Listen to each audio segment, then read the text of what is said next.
வணக்கம் ஃப்ரெண்ட்ஸ். இந்த வீடியோல எதை பத்தி பார்க்க போறோம்னா, நம்ம வீட்டுல மாட்டக்கூடிய சோலார் சிஸ்டங்களே ரெண்டு வகையான சோலார் சிஸ்டம் இருக்கு. அதாச்சும் ஆன் கிரிட் இருக்கு, ஆஃப் கிரிட் இருக்கு. இந்த ஆன் கிரிட்னா என்ன, ஆஃப் கிரிட்னா என்ன அப்படிங்கிறத நம்ம இந்த வீடியோல தெளிவா பார்க்க போறோம். வீடியோ ஸ்கிப் பண்ணாம பாருங்க, அப்படின்னா உங்களுக்கு முழுமையா புரியும். இப்போ வாங்க நம்ம வீடியோக்குள்ள போகலாம். இப்போ நம்ம ஆன் கிரிட்ல இருந்தே ஆரம்பிப்போம். இப்போ ஆன் கிரிட் பாத்தீங்க அப்படின்னா பேனல், இன்வெர்டர், இந்த ரெண்டும் தான் ஆன் கிரிட்ல மெயினான ஒரு விஷயம். அது இன்வெர்டர் அப்படிங்கிறது நம்ம நார்மலா ஆஃப் கிரிட் அப்படின்னா நம்ம பேட்டரி வச்சு யூஸ் பண்ணுவோம்ல, பேட்டரி வச்சு ஸ்டோர் பண்ணி அதுல இருந்து டிசி வந்து ஏசியை மாத்தி இன்வெர்டர் இருக்கு தெரியுமா, அந்த இன்வெர்டருக்கும் நம்ம ஆன் கிரிட்ல மாட்டக்கூடிய இன்வெர்டருக்கும் கொஞ்சம் டிஃப்ரெண்ட் இருக்கு. அதாச்சும் அதே வேலையை தான் இது செய்யுது. ஆனா ஆஃப் கிரிட் வந்து உங்களுக்கு பேட்டரியில இருந்து 12 வோல்ட் எடுத்து அதை வந்து கன்வெர்ட் பண்ணி ஏசியா மாத்தி நமக்கு கொடுக்குது. ஆனா இந்த இன்வெர்டர் என்ன செய்யும் அப்படின்னா, உங்களுக்கு டைரக்டா பேனல்ல இருந்து வரக்கூடிய வோல்டேஜ், டிசி வோல்டேஜ் அப்படியே உங்களுக்கு உள்வாங்கிக்கிட்டு அப்படியே அவுட்புட் வந்து பேட்டரி இல்லாம டைரக்டா உங்களுக்கு வந்து ஏசியா கொடுக்குது. இதுல உள்ள அட்வான்டேஜ், டிஸ்அட்வான்டேஜ் என்ன அப்படின்னு நம்ம பார்ப்போம். இப்போ பாத்தீங்க அப்படின்னா, ஆன் கிரிட் பேனல் போடுறதுக்கு ஒரு குறிப்பிட்ட ஒரு கிலோவாட் வர போட்டா தான் உங்களுக்கு பர்மிஷன் உண்டு. அது கவர்மெண்ட் பர்மிஷன் நீங்க வாங்கணும். கவர்மெண்ட் பர்மிஷன் அப்படின்னா இபி சப்ளை, அந்த சப்ளை லைனோட இது வந்து இணைஞ்சிருக்கும். அதனால உங்களுக்கு வந்து மின்சார வாரியத்திட்ட ஒரு பர்மிஷன் நீங்க கண்டிப்பா வாங்கணும். அவங்க பர்மிஷன் கொடுத்தால்தான் இது வந்து நம்ம செட் பண்ண முடியும். ஆனா கண்டிப்பா இப்போ வந்து பர்மிஷன் கொடுத்துக்கிட்டு இருக்கிறாங்க. ஏன்னா ஒரு இயற்கை ரீதியா கரண்ட் பற்றாக்குறை வரக்கூடாது அப்படிங்கிறதுக்காண்டி இப்ப இந்த செட்டப்புக்கு வந்து பர்மிஷன் கொடுத்துக்கிட்டு மானியமும் கொடுத்துக்கிட்டு இருக்கிறாங்க. ஸோ இதை நம்ம செட்டப் பார்க்கணும் எப்படி அப்படின்னு, ஃபர்ஸ்ட் வந்து பேனல் வந்து நம்ம இதுல வந்து மாட்டணும். பேனல் வந்து இப்போ எக்ஸாம்பிளுக்கு வந்து ஒரு 4 கிலோவாட் பேனல் போடுறோம்னு வச்சுக்கோங்களேன். 4 கிலோவாட்டுக்கு நம்ம வீட்டுக்கு நம்ம பேனல் போட்டுக்கிறோம் ஆன் கிரிட்ல அப்படின்னா, அந்த 4 கிலோவாட் பேனல், அது போக அந்த 4 கிலோவாட்டுக்கு கெப்பாசிட்டிக்கு நம்ம இன்வெர்டர் 4 கிலோவாட் இன்வெர்டரும் போட்டுக்கிறோம்.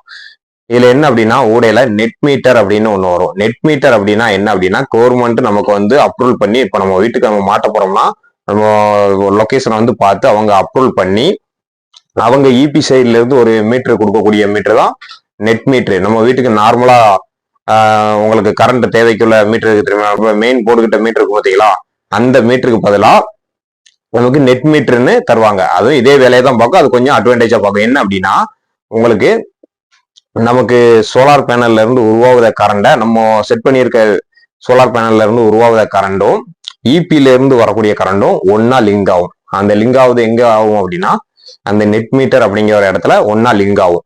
அந்த லிங்க் ஆகுறது வந்து, அதாச்சும் நெட் மீட்டர் வந்து ஒரு சங்ஷன் மாதிரி. அந்த லிங்க் ஆகுறது வந்து எப்படி அவுட்புட்டா வரும்னா, அந்த அவுட்புட் வந்து நம்ம வீட்டுக்கு வந்துடும். ஆனா இபி சப்ளை பவரும் சோலார்ல இருந்து வர பவரும் ஒன்னா லிங்க் ஆகி அவுட்புட் வந்து தனியா வரும். இந்த அவுட்புட் வந்து நம்ம வீட்டுக்கு எடுக்கிறோம். இப்போ எக்ஸாம்பிளுக்கு நம்ம 4 கிலோவாட் போட்டுக்கிறோம். ஆனா நம்ம வீட்டுக்கு வந்து அன்னைக்கு வந்து டெய்லி தேவைக்கு ஒரு 2 கிலோவாட் 2.5 கிலோவாட் மின்சாரம் நமக்கு எடுக்கிறோம் அப்படின்னு வச்சுக்கோங்களேன். 2 கிலோவாட் நம்ம வீட்டுக்கு தேவைப்படுது ஒரு நாளைக்கு அப்படின்னா, மீதி இருக்கக்கூடிய அந்த 2 கிலோவாட், மொத்தம் 4 கிலோவாட் உருவாகுது, 2 நம்ம பயன்படுத்துறோம். மீதி இருக்கக்கூடிய அந்த 2 கிலோவாட் அப்படியே ரிவர்ஸா உங்களுக்கு வந்து எங்க போயிரும், இபி லைனுக்கு போயிடும். அப்ப இபி லைனுக்கு போறது வந்து உங்களுக்கு வந்து அந்த நெட் மீட்டர் அப்படிங்கிறதுல வந்து கவுண்டிங் ஆகிட்டே இருக்கும். அது என்ன செய்யும் அப்படின்னா, நெட் மீட்டரு உங்களுக்கு வந்து நம்ம வந்து கரண்டை வந்து இபில இருந்து எடுக்கமா, சோலார் செட்டப்ல இருந்து நம்ம எடுக்கமா அப்படிங்கிறத கவுண்டிங் பண்ணிக்கிட்டே இருக்கும். இபில இருந்து எடுத்தா எவ்வளவு எடுத்திருக்கிறோம், சோலார் செட்டப்ல இருந்து எடுத்தா எவ்வளவு எடுத்துட்டு மீதி வந்து அங்க இபிக்கு கொடுத்துருக்கிறோம் அப்படிங்கிறத கவுண்டிங் பண்ணிக்கிட்டே இருக்கும்.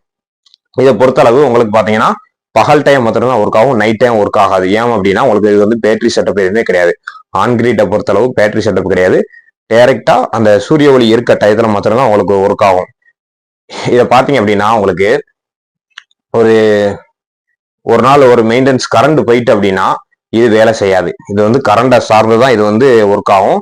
இப்போ பாத்தீங்கன்னா, நம்ம சோலார் செட்டப் எதுக்கு போடுறோம் அப்படின்னா, கரண்ட் போனா நமக்கு மின்சாரம் தேவைப்படுது அப்படிங்கிறதுக்காண்டி தான் சோலார் போடுறோம். ஆனா இந்த ஆன் கிரிட் செட்டப் வந்து கரண்ட், இபி கரண்ட் இருந்தால்தான் இதுவும் வேலை செய்யும். காரணம் என்ன அப்படின்னா, உங்களுக்கு வந்து இதுல கொடுத்துருக்கிற அந்த செட்டப் அப்படி உங்களுக்கு டைரக்டா உங்களுக்கு இபி கிரிட் கூட இது வந்து லிங்க் ஆகுது. அதனால இப்போ நமக்கு ஒரு நாள் ஆஃப் பண்ணிட்டு மெயின்டெனன்ஸ் வேலை பார்த்துக்கிட்டு இருக்காங்க போஸ்ட்ல அப்படிங்கும் போது, கரண்ட் சப்ளை நம்ம பேனல்ல இருந்து, நம்ம வீட்டுல மாட்டியிருக்க பேனல்ல இருந்து உருவாகுத கரண்ட் சப்ளை ரிட்டர்ன் ஆகி போஸ்ட்டுக்கு இபி லைனுக்கு போய் அவங்களுக்கு ஊழியர்களுக்கு எதுவும் சேதாரம் ஆகக்கூடாது அப்படிங்கிறதுக்காண்டி உங்களுக்கு வந்து கரண்ட் வந்து இபி கட் ஆகுனால இங்கேயும் இன்வெர்டர் செட்டப் ஒர்க்கிங் நின்றோம். அந்த மாதிரி சேஃப்டி கேண்டி பண்ணி வச்சிருப்பாங்க. ஆன் கிரிட்டை பொறுத்தளவு இது இந்த மெத்தட்ல தான் ஒர்க் ஆகும். பேட்டரி செட்டப் கிடையாது. டைரக்டா சூரிய ஒளி இருக்க நேரம் இபி இருக்கணும், சூரிய ஒளி இருக்கணும். அப்படி இருக்க நேரம் உங்களுக்கு வந்து இது ஒர்க் ஆகும். நைட்டு டயத்துல இபி எடுத்துக்கிட்டு பகல் டயத்துல ஃபுல்லாமே உங்களுக்கு சோலார் சிஸ்டத்துல ஒர்க் ஆகும். இது வந்து யாருக்கு பயன்படும் அப்படின்னா, ஒரு பகல் டயத்துல அதிகமா ஒரு கம்பெனியோ இல்லைன்னா வீட்டுல ஏசி அது ரொம்ப பொருட்கள் அப்ளைன்ஸ் மாட்டியிருக்கவங்களுக்கோ கரண்ட் தேவை அதிகமா இருக்கவங்களுக்கோ அந்த மாதிரி இடத்துல வந்து இந்த ஆன் கிரிட் செட்டப் போட்டுக்கலாம். உங்களுக்கு கரண்ட் செலவு அப்படிங்கிறது ரொம்ப குறைய போகிற 6000 7000 10,000 இந்த மாதிரி கட்டிக்கிட்டு இருக்கவங்களுக்கு வந்து இதை வந்து ஃபுல் அண்ட் ஃபுல் ஒரு 90% நிப்பாட்டிடலாம். அந்த செட்டப் போட்டால் அவங்களுக்கு தான் அது மெயினாக பயன்படும். ஏசி அதெல்லாம் டன் கணக்கில் யூஸ் பண்றவங்களுக்கு இந்த செட்டப் வந்து பயன்படும். ஆனால் நைட் வந்து இபில இருந்து தான் கரண்ட் எடுக்கும். ஆனால் இபில இருந்து எடுக்கிறதுக்கு நம்ம பகல் வந்து நம்ம வீட்டுக்கு நம்ம செட்டப்ல இருந்து பயன்படுத்தி இருக்க கரண்ட் போக மிச்சம் இருக்க பவர் சப்ளை வந்து நம்ம இபி கொடுக்கும். அந்த கவுண்டிங் எவ்வளவு அப்படின்னு அவங்க ரீடிங் எடுத்துக்கிறாங்க. அப்ப ரெண்டையும் மேட்ச் பண்ணி பார்த்துட்டு நம்மகிட்ட இருந்து உருவாகுனது எவ்வளவு, இபில இருந்து நம்ம எடுத்தது எவ்வளவு, இது ரெண்டையும் நெட் மீட்டர்ல காட்டும். இது ரெண்டையும் கவுண்டிங் பண்ணிட்டு நமக்குள்ள அந்த உங்களுக்கு யூனிட் வந்து ஒன்னு கழிச்சுக்கிறாங்க. ஆனால் அதுக்கு தகுந்த என்ன பெனிஃபிட்டோ அந்த பெனிஃபிட் வந்து இபி சைடு நமக்கு வந்து கொடுப்பாங்க. இதுதான் இதுல உள்ள மெத்தடு. இதுல டிஸ்அட்வான்டேஜ் அப்படின்னு பாத்தீங்க அப்படின்னா கரண்ட் இருந்தால்தான் இதுவும் வேலை செய்யும். இபி சப்ளை இருந்தால்தான் இது வேலை செய்யும், இல்லைன்னா இது கட் ஆயிரும். நான் காரணம் சொன்னேன், இபி சப்ளை கட் ஆகுனா உங்களுக்கு இங்க இருந்து ரிட்டர்ன் கரண்ட் அங்கே போகக்கூடாது அப்படிங்கிறதுக்காண்டி உங்களுக்கு சேஃப்டிக்காண்டி இதுவும் கட் ஆகிற மாதிரி இதுல ரெடி பண்ணியிருப்பாங்க. இதுல வந்து கவர்மெண்ட் பர்மிஷன், நம்ம மின்சார வாரிய பர்மிஷன் கண்டிப்பா இதுக்கு தேவை. கண்டிப்பா இப்போ கொடுத்துக்கிட்டு தான் இருக்கிறாங்க. இதுதான் ஆன் கிரிட்னுடைய செயல்பாடு. இப்போ நம்ம அடுத்தபடியா ஆஃப் கிரிட்டுக்கு வருவோம். ஆஃப் கிரிட்டை பொறுத்தளவு நமக்கு ஏற்கனவே தெரியும், ஆஃப் கிரிட்டுக்கு எந்த ஒரு பர்மிஷனும் எதுவுமே தேவையில்ல. ஆஃப் கிரிட் அப்படின்னா உங்களுக்கு வந்து பேனல், பேட்டரி, இன்வெர்டர், அவ்வளவுதான். இந்த செட்டப் நம்ம தேவைக்கு நம்ம எங்கனாலும் பயன்படுத்திக்கலாம். ஆனால் மேக்ஸிமம் ஆஃப் கிரிட் தான் நம்மளே மாதிரி ஆட்களுக்கெல்லாம் ரொம்ப பயன்படும். காரணம்னா ஒரு கரண்ட் இல்லாத இடத்துல தான் நம்ம சோலார் மாட்டுவோம். அப்படிங்கிற பட்சத்துல அந்த ஆஃப் கிரிட் செட்டப் தான் நம்ம பயன்படும். நம்ம தேவையில்ல அதாச்சும் ஆன் கிரிட்டுக்கு கூட ஒரு குறிப்பிட்ட ஒரு கிலோவாட் போடணும் அப்படின்னு ஒரு கண்ட்ரோல் இருக்கு. அதாச்சும் இத்தனை கிலோவாட்ல இருந்து தான் ஆரம்பிக்கணும் போடணும் ஒரு வீட்டுக்கு அப்படின்னு இருக்கு. ஆனால் ஆஃப் கிரிட் அப்படி கிடையாது. 50 வாட்ஸ் சின்ன பேனல்ல இருந்து நம்ம வீடியோல நம்ம போட்டு போனோம், நம்ம சேனல்ல உள்ள வீடியோலயே 50 வாட்ஸ் வச்சு ஒரு வீட்டுக்கு சோலார் ரெடி பண்ணலாம் அப்படின்ட்டு. அப்படிங்கிற பட்சத்துல 50 வாட்ஸ்ல இருந்து கிலோவாட் கணக்குல அவங்களுக்கு 100 watts 150 watts 300 watts 500 watts kilowatt கணக்குல நம்ம ஆஃப் கிரிட் நம்ம தேவைக்கு ஏற்ப நம்ம வந்து எப்படினாலும் போட்டுக்கலாம். எந்த பர்மிஷனும் எதுவுமே தேவையில்லை. இதுல செட்டப் எப்படின்னு பாத்தீங்கன்னா நம்ம எப்பவும் சொல்ற மாதிரி தான். ஃபர்ஸ்ட் பேனல் கொடுக்கணும். பேனல்ல இருந்து வரக்கூடிய அவுட்புட் வந்து சோலார் சார்ஜ் கண்ட்ரோல்ல கொடுக்கணும். சோலார் சார்ஜ் கண்ட்ரோல்ல இருந்து பேட்டரிக்கு சார்ஜ் பண்ணணும். இந்த பேட்டரிங்க ஒரு செட்டப் இருக்கு பார்த்தீங்களா, அந்த செட்டப் இருந்தாலே அது வந்து ஆஃப் கிரிட். ஆன் கிரிட்ல வந்து டைரக்டா இன்வெர்டருக்கு போயிடும். அந்த உருவாகக்கூடிய டிசி கரண்ட் வந்து டைரக்டா இன்வெர்டருக்கு போய் இன்வெர்டர்ல இருந்து ஏசியா மாதிரி நெட் மீட்டருக்கு போய் வீட்டுக்கு வரும். இதுதான் ஆன் கிரிட். ஆனா ஆஃப் கிரிட்டை பொறுத்தளவு டைரக்டா உங்களுக்கு கண்ட்ரோலுக்கு வந்து சார்ஜ் கண்ட்ரோலுக்கு வந்து பேட்டரியில சார்ஜ் ஆகி அதுக்கப்புறம் இன்வெர்டருக்கு போய் இன்வெர்டர்ல இருந்து வரக்கூடிய அவுட்புட்டை தான் நம்ம வந்து வீட்டுக்கு யூஸ் பண்ணுவோம். இதுதான் இதுக்குள்ள மெயின் டிஃபரெண்ட்.